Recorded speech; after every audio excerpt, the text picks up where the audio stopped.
Instagram family उम्मीद करते हैं अच्छे होंगे, बने रहिए मेरे चैनल में।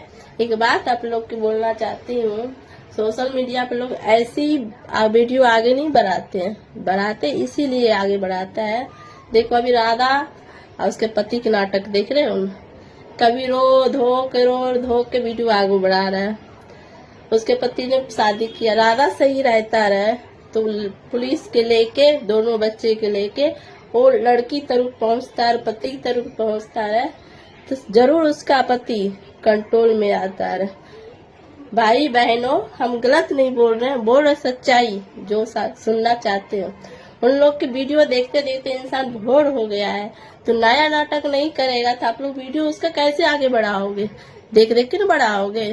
तो इसीलिए आप उसके देखा देखी देखो गोरखपुरिया भौजी के पति देखा देखो उसका भी नाटक वही है, उन लोग की वीडियो सारा देखा है तो उनको भी वीडियो बढ़ा